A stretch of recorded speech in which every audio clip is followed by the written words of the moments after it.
Welcome into day 2 of SEC Media Days, college football smothered and covered here from the Omni in Dallas. Have a big show for you today, one-on-one with Tennessee head coach Josh Heupel. We'll also talk a little bit about the Georgia Bulldogs. Josh Pate, my former colleague over at CBS, will be along, as well as Chris Plank, talking a little Oklahoma. And of course, Chris, my colleague over at SiriusXM. The show brought to you by BetOnline. Go to betonline.ag.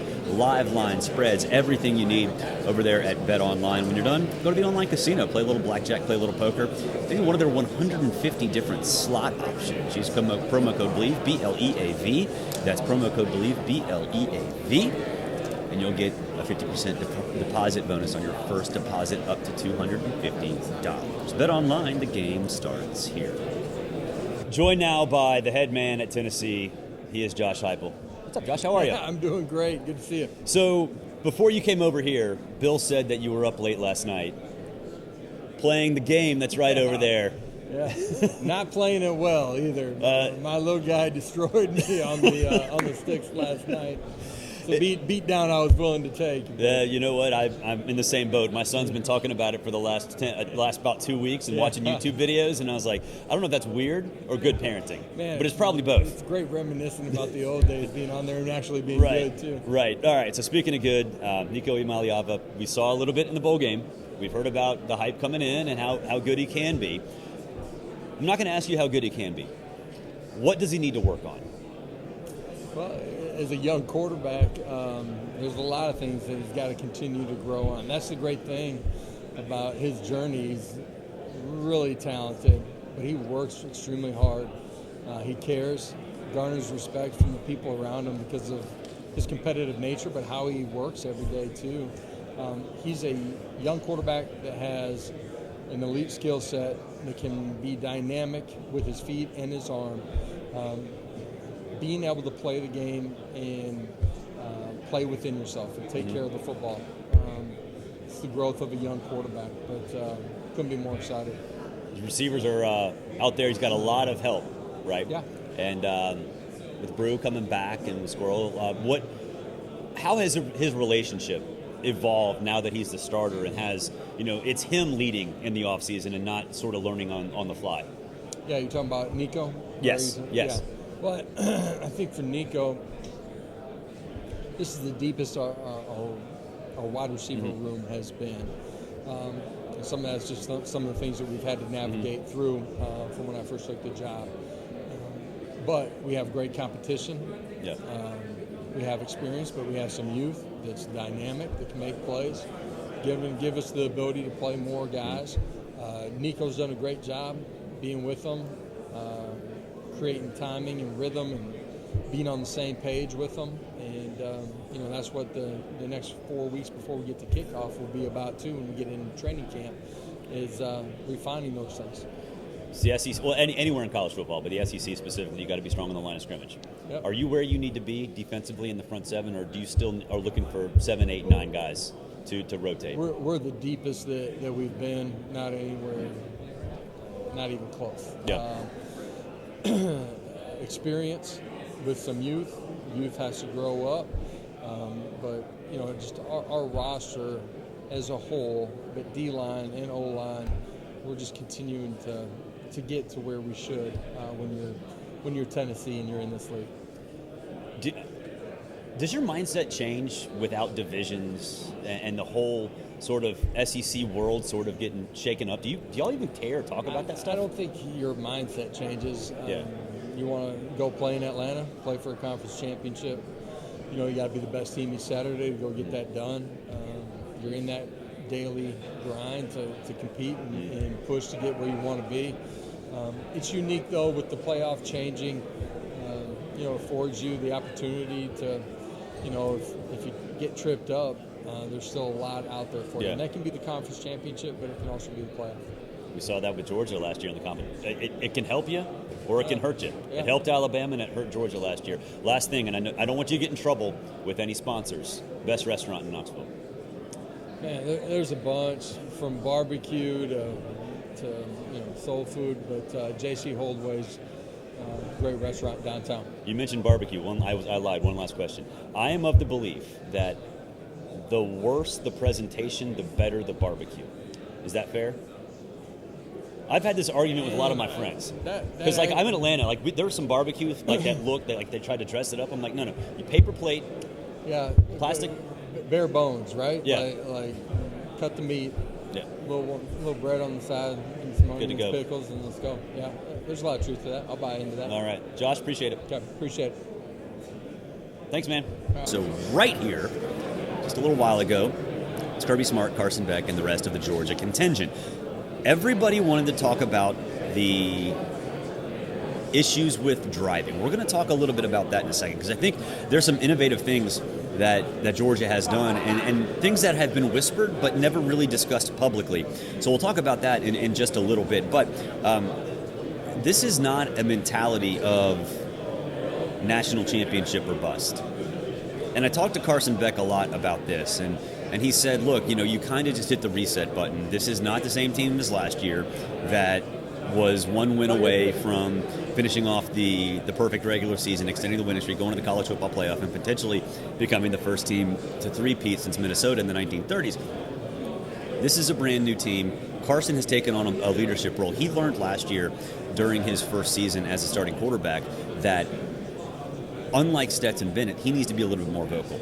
We talked a little bit about his wide receivers, and he's very, very confident with not just the guys who have been around, but the guys who are coming in. A lot of new faces. But one thing we did talk about, and Carson was supposed to have an interview, but we had some technical issues, so the thing did not record. But we talked a lot about Oscar Delp and the familiarity he has with Oscar Delp from being, from the time that Delp played last year when Brock was down, but also just the reps that they've gotten off the field. They've done a lot of work together.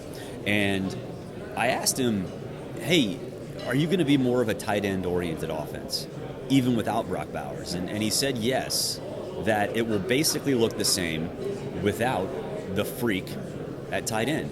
And I asked him why. Why not change things? And he said, look, our offense is the offense. I run the offense. I understand what we wanted to do. It just so happened that we took advantage of advantageous situations when Brock was open. But I do think it's interesting that he is more confident as in his receivers, his pass catchers as a whole, than I expected him to be, because we've seen some of these guys. Dominic Lovett had success at Missouri, but he wasn't a superstar. He was really underrated, but nobody really knew a whole lot about him, and he was in a situation where he was in a lot of one-on-ones. And Ra Thomas, sort of the same thing. But I'm fascinated to see what kind of leeway and options that Carson Beck has in terms of changing the play, getting into the right play. You saw as Stetson's career moved along that first it was Todd Monken, now it's obviously Mike Bobo, but he had more ability to change the plays. They basically spoon-fed him the responsibilities. And I think Carson, you saw that last year as the season went on.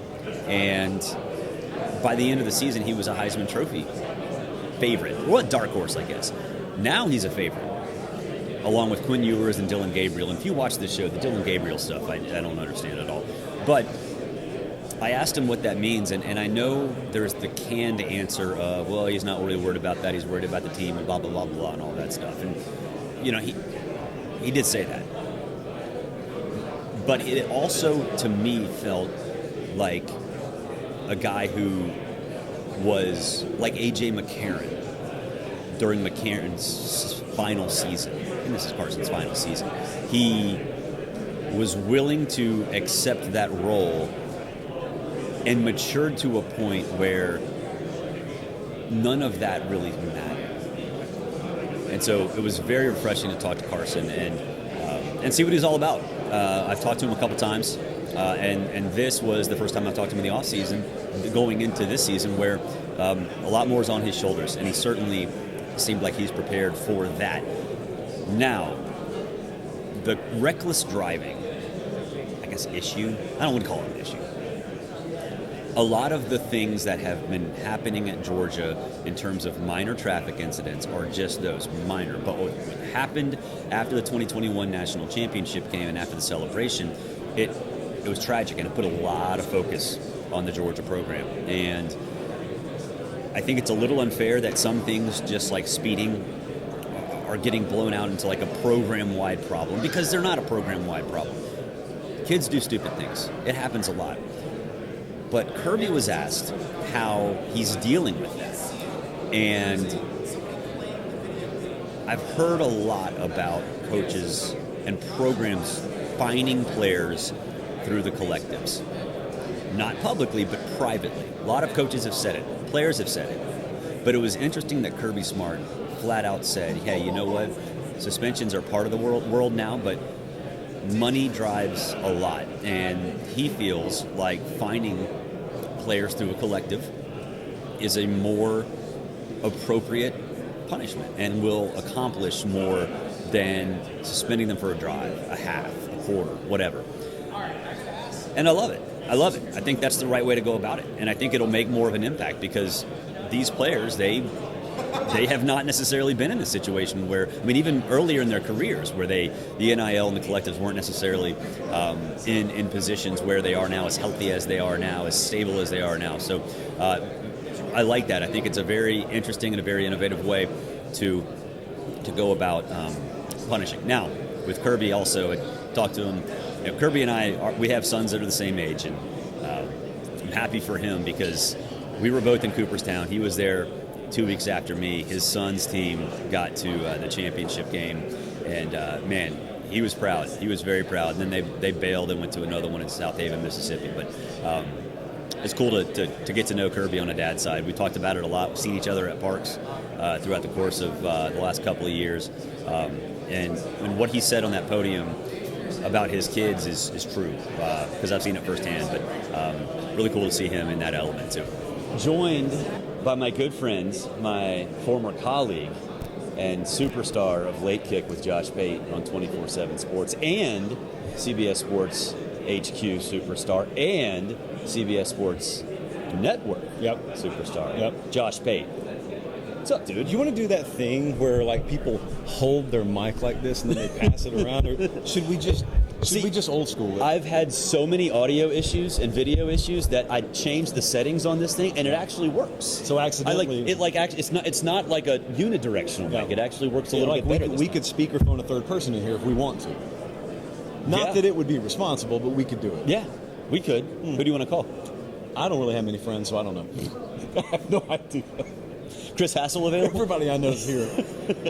All right, so we're here. Yep. Texas and Oklahoma are here. Texas fans and media love talking about Texas because they think they're the greatest thing since sliced bread. Have you picked up on that? I have. I've heard that. Is Texas the greatest thing since sliced bread? Or at least good enough to be like in the bakery? They're in the bakery. Okay. Yeah. And they're not in the day-old aisle. Sure. So they are the Dollar General. That's where the Dollar General bread goes. Meemaw made all my PB&Js on day-old bread when I was growing up, so I got nothing against day-old bread. Yeah, they're there. I turn on Kirby's big room presser this morning. Like, one of the first questions he got was, do you think Texas is one of the best teams? Oh, my God. Do you think Texas is a good team? It happened, and I was like, you've got to be kidding me. Like, they asked, how does it feel to play a great program like Texas? I'm like, you do realize you're talking to the head coach of the Georgia Bulldogs, right? Like, it's not, he's seen tougher teams and or has he? More historically successful teams than Texas. So here's the thing. I want to know the thing. If I divorce myself from all that, and I just talk about like what I think about Texas, there are a lot of deserved, I think is the word, accolades. That works. You could heap accolades on them all day. They just made the playoff last year. Right. I have thought, though, like I try and strike that balance, because there are a lot of folks who yell Texas sucks, they're going to get chewed up and spit out by the SEC. That's not true. That's of course not true. They're also not going to run roughshod over the guys. No. That's not true either. But here's the thing I have found is you don't get many clicks if you just tell the truth about Texas. You got to be one extreme or the other, and that's okay. Or just use the name Arch Manning. That's true. Arch Manning goes to the bathroom. Yeah. Arch Manning had a sandwich. That works. So Texas, they're one of a few very, very good programs that should get benefit of the doubt in their quest to contend for the SEC and contend for a playoff spot. But to me, like, the more interesting sub-layer of this conference is the what-if teams. Yeah. Like, what if the portal guys gel for Ole Miss? What if Nico really is that good? What if Oklahoma's offensive line is average to slightly above average? Because there's this... Because they're significantly below average right now. But if we're wrong about that, or we just get questions answered in the affirmative, Texas has that, I guess, on their defensive line. Yeah. But Texas is a program with wiggle room. Georgia, wiggle room.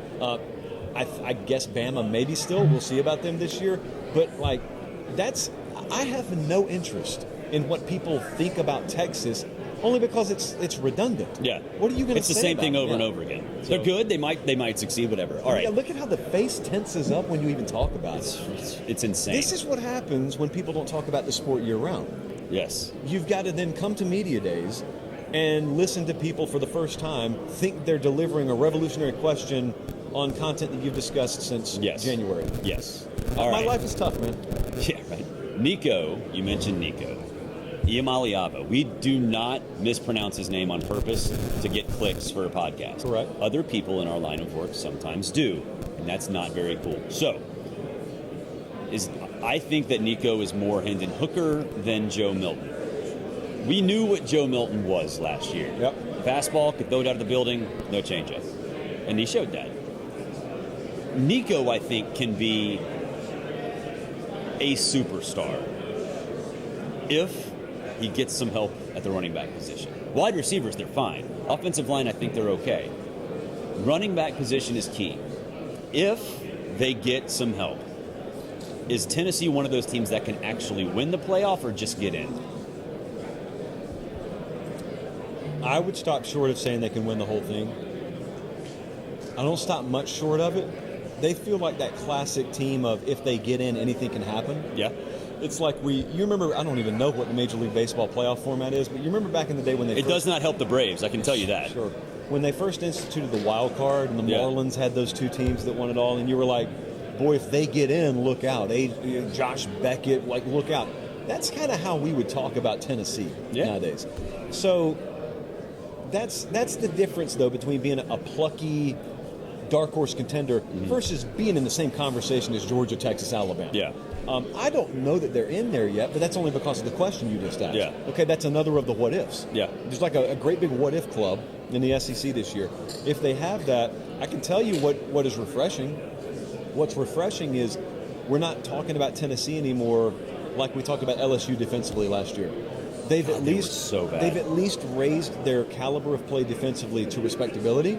And when I was over there this spring, they didn't even. Their instinct was not to talk about offense. Yeah. Their instinct was actually to talk about defense, and that's a little bit different. Yeah. They haven't recruited. But it's their front seven too. Yeah. I mean, Josh, I think, understands that this team actually might be driven by its defense. Boy. Oh boy. Are you doing that thing where you call coaches by their first name? Because you know the fans don't like that. Well, I don't call him coach because that's disrespectful. He's not my coach. Well, he is a coach, though. He's not my coach. This is a slippery slope we're on right now about dignitaries not being our dignitaries. So what we'll do is we'll redirect back onto the lane we are paid to be in. I think that there are a couple of there's a level, elite recruiting level, notch below that. That's it. Not 5 notches below, a notch below that. There's probably a caliber of staff. Maybe they're a notch below elite there. So there's a lot of really good there. That's this sport. It's really hard to be great in any one, much less multiple areas of your program. That's why very few programs contend year over year. Yeah. So it's not like drawing the short straw if you're a fan to hear that. There's going to be some team, maybe this year, maybe next year, or the year after that draws the 9 seed and wins this thing. It could very well be Tennessee. Yeah. You just got to show it on the line of scrimmage, like you said. You got to have. If you don't have the run game, you don't have consistency in performance. That means consistency in performance. Sabanism. Of course. Sabanism. And a Butch Jonesism. Tennessee fans don't like that. What do you know? It works. But that means you win 40-20 one week and lose 38-23 the next week because you didn't have consistency in performance. It's the process. It is the process. You didn't get the hibachi hands like Saban did. But I ate hibachi last night. Did you? Where? Yes. I forget. It was tougher to pronounce than Nico's last name. Let me say that. Whoa. Yeah. Well, I practiced Nico's last name. Iamaleava. Iamaleava. I got that one down. All right. Are you buying that Missouri is anything? Yeah. I'm kind of. You say yeah, like you're sort of unsure. I say no, like I'm sort of unsure. Because we haven't been in a situation where Eli has to sustain success. Yeah. Eli with expectation. Yeah. The schedule plays a big part here. Yeah. So if they were to even go 1-2 in those 3 big games, there's a world where Missouri is not looked at as a 10-2 team that lost a majority of their big games. Yeah. They're just looked at as a 10-2 SEC team. Sure. And that SEC schedule is all-encompassing. That wouldn't necessarily be right, but it just may be. Yeah. And if anyone gets screwed out of a spot in a 12-team playoff and tries to complain about it, I may saw my arms off and beat you over the head with them. So Missouri may get in. That's why I say it the way I do. They have not earned the right to blindly have confidence placed in their ability to reload. Yeah. They haven't acquired talent at that level. It's not bad. In fact, it's as good as it's probably ever been at Missouri right now. But they're not recruiting like Georgia. No, Georgia, not at all. you don't even have to know the names of the players to know. Oh, they'll just be a certain level. Well, of good. they just cloned them, like at the lab, Yeah. like in one of the academic buildings. Like, oh yeah, Michael Williams is going to leave after this year. Hey, go spend an hour in this thing that looks like an MRI machine, and we'll just clone you, Yeah. and you'll play next year. So, competitive team. Don't forget now, they lost quality coaches defensively. They lost a great running back. Superstar running and back. And they feel, we were up there this spring too. They'll talk to you all day about how confident they are that they backfilled those spots. And I actually think they may have on the coaching staff. But dude, I'm just telling you, it's not that I would be shocked, but I'm not going to be the guy who gets let down because I predicted Missouri to do all the big things. Yeah. I'd rather be the guy that says, well, Missouri exceeded my expectation a little bit. I think the last 2 questions I asked you about Tennessee and Missouri getting into the college football playoff, it hurts my soul Yeah, it to sucks. ask you that. It wouldn't suck if they were there. It sucks. It just sucks that they can get there. Yeah, they could be 2 of 10 teams there. I don't know about you. Politics are very divisive these days. Yeah, we never text about it. That's for sure. Never ever text about it. But I'm like a politician when it comes to the 12-team playoff. Okay. I've made my concession call to whatever the representative on the other party is. Yep. The people who like the 12-team playoff. The I like to call party, yeah. I like to call them communists, but expansionist party is fine. And so, like, now, I don't know how you feel. I'm getting excited enough about the 12-team playoff because it's college football. Yep. Like, I hate to focus on the playoff all the time. And I think that's a big reason why the sport has changed a little bit in terms of its DNA, because everything has been all about the playoff. But are you kind of feeling the same way where you've sort of made the concession and you're still excited about college football and you're no longer disappointed with where it's going in the postseason this year? That was the only way to be. Once it became obvious, Yeah. and it's a formality that you're going to expand. I said that on our show many times. I said, I'm banging this drum as hard as I can.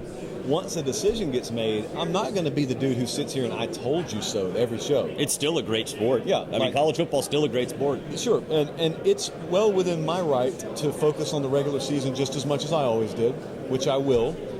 It is going to be true. Like, it's kind of like the Texas conversation. Texas doesn't suck. Texas isn't the greatest thing in the history of mankind. It's something in between. Yeah. Well, the playoff's not the worst thing ever. The playoff is certainly not the greatest thing ever. So even someone who is against expansion, I can tell you, of course there are going to be games in November that have different kinds of meaning. It comes with the trade-off that the elite teams aren't going to play in meaningful games. Correct. So, yeah, but you've got that Kansas State, Iowa State could mean worlds different things Yes. to us. And also, you'll see more teams get an opportunity. The playoff product itself, I think, will be incredible. I never argued that. I agree, too. If you just look at it in total isolation, 12 teams. And that's what expansionists look at. They don't Sure. look at the. And here's the thing about all of this, and I was thinking about this over the last 3 years. Winning the national championship. The reason I don't like expansion is that I don't really care all that much about the national championship. I don't either. I care about college football. If you just played the season and bowl games and you didn't have an AP Top 25 and there was no national champion, I would be perfectly fine with Completely this. agree, and it's the only sport we would feel that way about. Yes, 100%. Would never and say that about that's pro okay. sports. Yeah. And that's, to me, one of the disappointing things about the playoff is not that the casual sports fan has started to complain about once a national championship more than anything else. It's that people in our industry have sort of moved to that point where it's all they think about. And I love the fact that we can watch Iowa State rush the field against Iowa in week 2 to win a rivalry that in the grand scheme of things doesn't mean all that much to the postseason at all. Yeah, I had someone the other day, I was on a show, and someone said, they thought they were explaining something to me about Ohio State and Michigan. And they said... You've been to that game, right? Yeah, I had no idea. Pretty big deal. And they said, well, yeah, if Ohio State loses to Michigan, it doesn't matter, because ultimately, think about what they can do above and beyond. It matters. Well, but they said, because this is their mind, they said, yeah, if they lose that game, who cares if they go on to win the national title? Meaning, the level of hierarchy is the rivalry game that's been here forever, then the recently constructed man-made conference title game, then the even more recently constructed man-made college football playoff. I value all those things. Now you're getting hibachi hands. Yeah, it's like this right here. Yeah. And so, chop, chop. Josh, appreciate it. Pleasure. I talk to you all the time. Yeah. It's a nice office you got here. Except the blinding sun. Like without the hair, you and I are in the same spot. Well, I'm actually going to turn around for 20 minutes after we wrap, just so I can even out my base color here. It's insane. Yeah. It's insane. Josh, appreciate it. Yes, sir. Joined now by a guy who I work with and have worked with for 6 years? Yeah. And we haven't met in person. Yeah. First time, yesterday. Yesterday. It was a glorious moment. It was. My heart was warm. Chris Plank, my colleague at SiriusXM, who also do middays or late morning. What do you call it? Late mornings. Mid-morning, something like that. It's 9 to noon coffee, Central Time, right? Beer. Yeah, exactly. Okay. When it show starts, coffee. Show's over, tall boy. That's how it works. Sounds like my life. So I have angered all of your listeners. Because apparently I hate Oklahoma. The best thing about it, and I apologize, because when I look at you, I feel like I'm looking up into the sun's surface. That's why we turned the set this way. Honestly, hold on. Let's do this real quick. I know this is not professional. Look at that. It's like a fireball. You can see my bald spot right up here at the top. That's fantastic. Yeah. It's a blazing sun out there.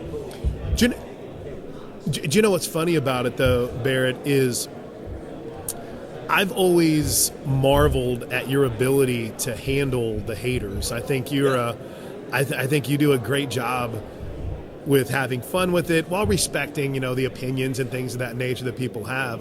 But I was blown away. We have a text line. I brought you. I'm like, dude, you got to see the text line. You got to see the text line. And it was just he went on our local show. And it was just a slot machine of, he doesn't know what he's talking about. How dare he? And my point to everyone has been, listen, Oklahoma's got to go prove it.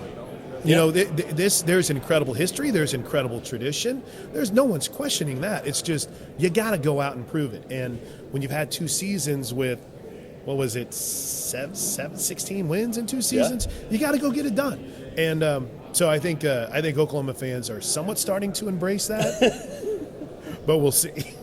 So I read the text line. I disagree with you. They are not at all embracing what the SEC will be. Now, Oklahoma, to me, and we've talked about this on the show, your show. We've talked about this when we worked together on CBS. Right. To me, Oklahoma is Auburn. It is. It's not Georgia. It's Tennessee. Right. It's a team that going to be solid most seasons, might have a down year, but when it pops, it's going to be in the national championship. Yep. But generally speaking, an above-average team that has a lot of success and a little bit of failure. But it's never going to be a disaster, and once every 3 or 4 years, you could be at a spot where you win a national championship. Is that fair? I think it's fair. but it's also like you would say the exact opposite about Texas. You would think Texas is going to come in here and compete year in and year out, right? I think Texas can. Oklahoma's dominated Texas in the Big 12. And that's my only pushback too, because I think everyone's opinion is awesome. But this sudden Texas is amazing, and they're really good. They got a really good quarterback. I think people are sleeping on how much they have to replace skill position-wise and in the interior. But Oklahoma has been superior to Texas consistently in the Big 12. They have. But here's the thing, and I will push back, and I talked about this yesterday on your station. With Texas going to the playoff last year, all of the money that always flows into Austin is just going to be they're slinging it I'm now. A crypto guy, right? Right. I mean, they're just investing in Bitcoin and it's going up 10x. So that's why I think Texas is going to be. And I don't disagree on that. I think what's going to be really this is year 3. Yeah. The Brian Kelly year 3s have always been amazing, right? Sure. The year 3, can go one of two ways. You can go the way historically that Brian Kelly has done, and you talked to Shane Beamer yesterday. I love Shane Beamer. His year 3 kind of went the opposite way, and right? that's South Carolina's new role. Yeah, exactly. In my yeah, he doesn't like to hear that. That's true. But I think this is one of those seasons where Oklahoma got a really tough draw. As far as the schedule is concerned, schedule makers It's didn't do hard you to any make favors. They hate them. It used to be Arkansas, now it's Oklahoma. Yeah, they moved one state. Yeah, exactly. They moved the state. But I really feel like for me to be able to stand here and beat the table and say how dare you disrespect this and that, I want to make sure. And because I feel it in my bones. I've been around good, I've been around bad, I've been around elite, I've been around terrible.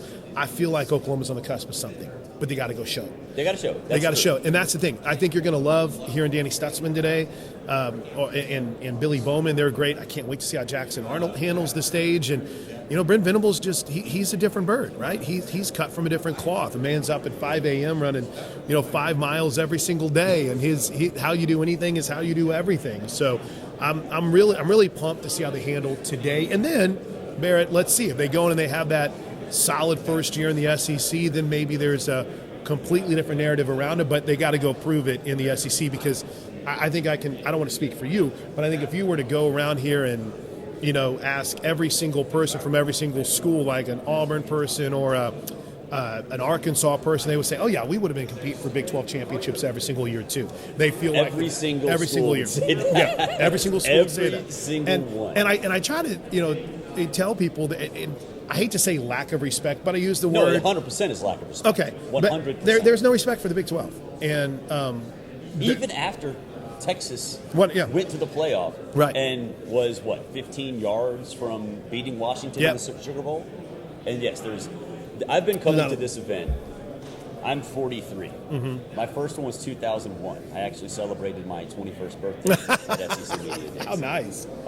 Was that in Alabama? It was at the Winter. There are some stories about some people that you recognize very well and have been in this business for a very long look time. at it, it's like, okay, all right. I'm not going to talk about it. Let's just say there were some drinks consumed.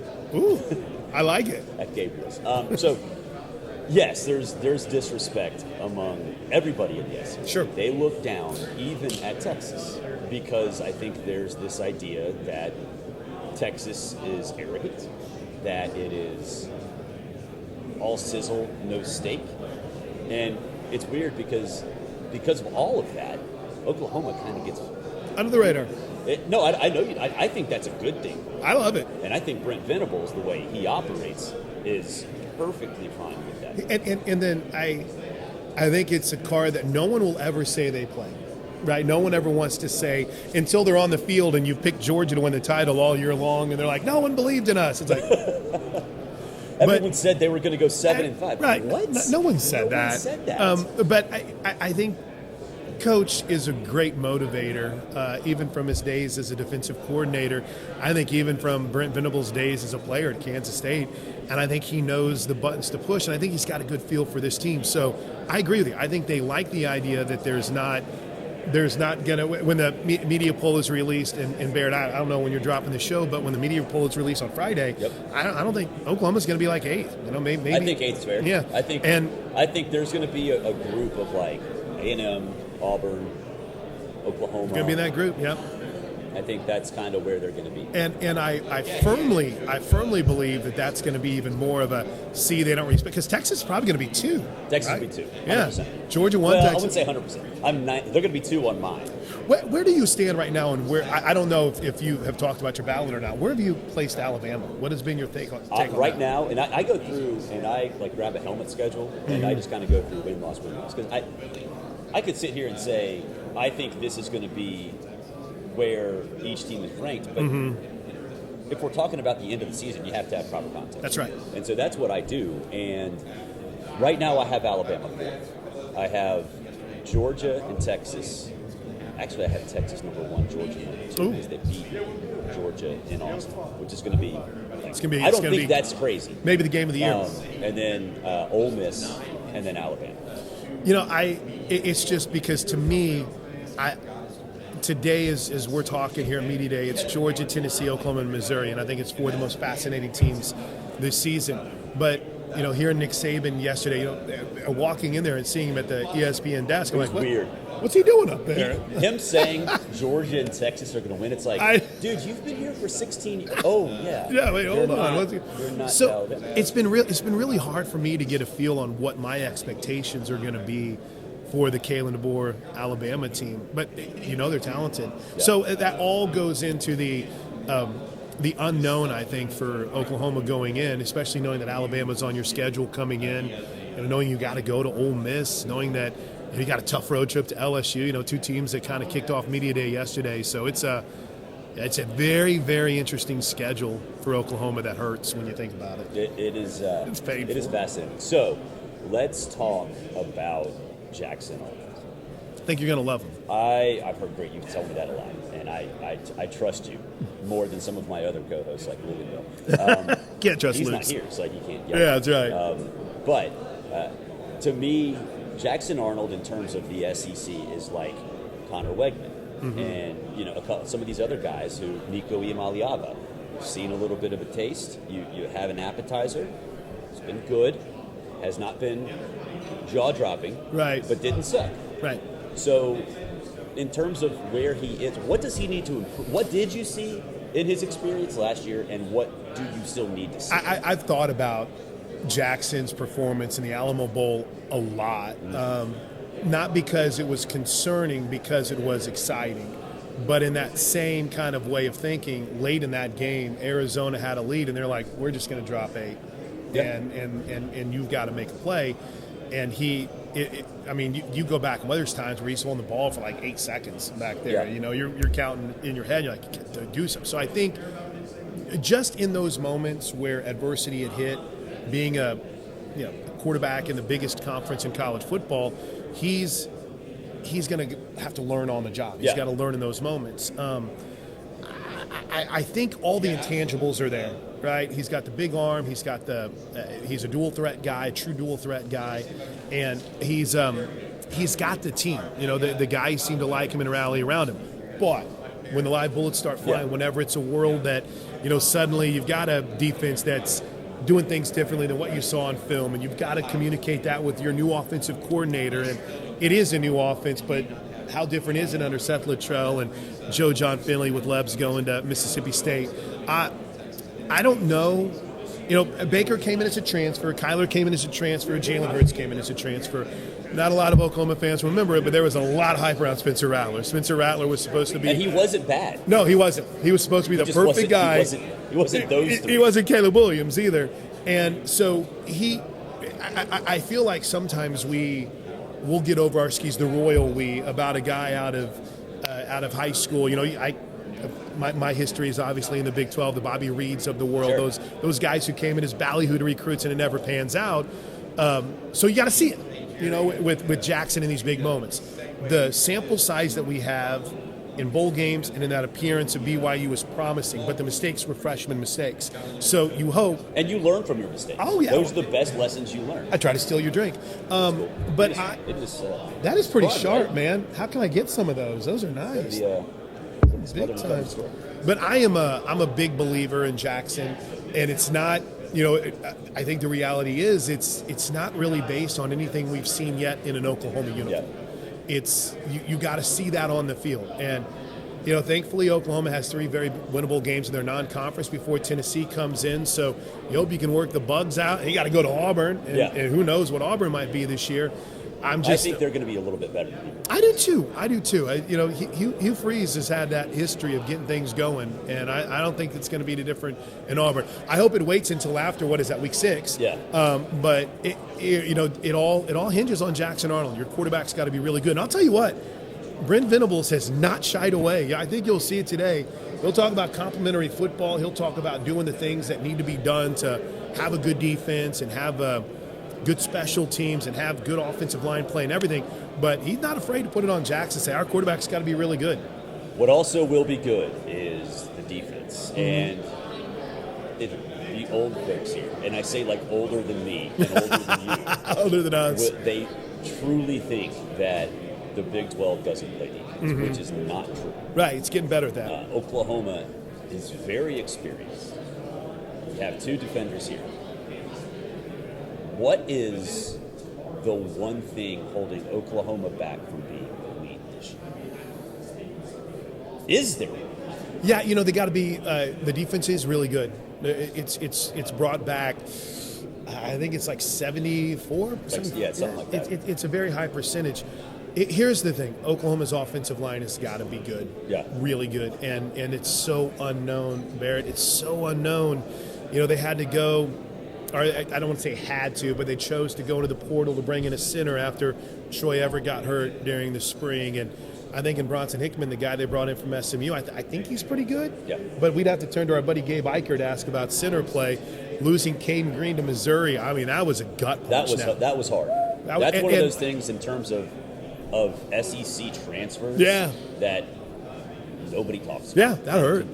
That hurt. And, what's the story? Oklahoma fans believe there was tampering, and he kind of left. Well, there was tampering. No, okay. I mean, just tampering with everybody. That's true. Just the default answer. But you were going to position him in where he wanted to be a guard. Did he want to go out to tackle? And he was going to be there for the next 2 years. Well, he goes. So now you got to figure out your guards. You have one guy coming back that started games last year, and Jacob Sexton. Now that Caden Green left, you hit the portal and brought in Michael Tarquin, who'd been at Florida and USC, and he played all spring at left tackle. Spencer Brown came in from Michigan State and hadn't played all that well. So it's the great unknown. It's been the biggest question mark. Everyone that goes to practice and has that ability came away being, I don't know about this offensive line. And then Barrett, they went out and played pretty well in the spring.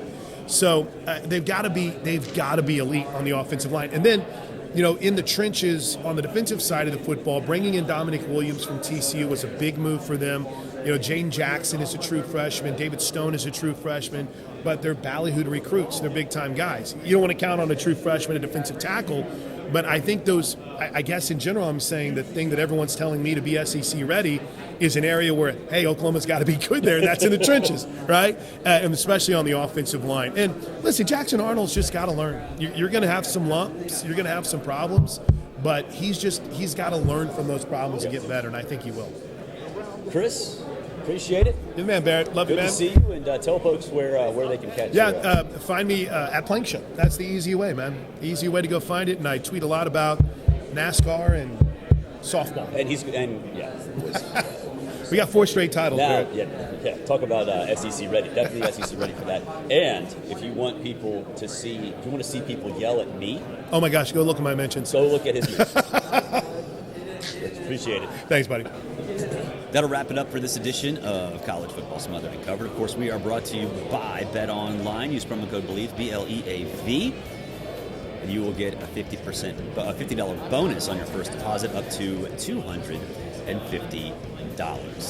Day 2 done. Day 3 coming up. It's Bama Day. You never know what kind of crazy monsters, weirdos, guys with rings on their heads, superheroes, all kinds of stuff coming up in the lobby at the Omni in Dallas. Until then, have a great day, everybody.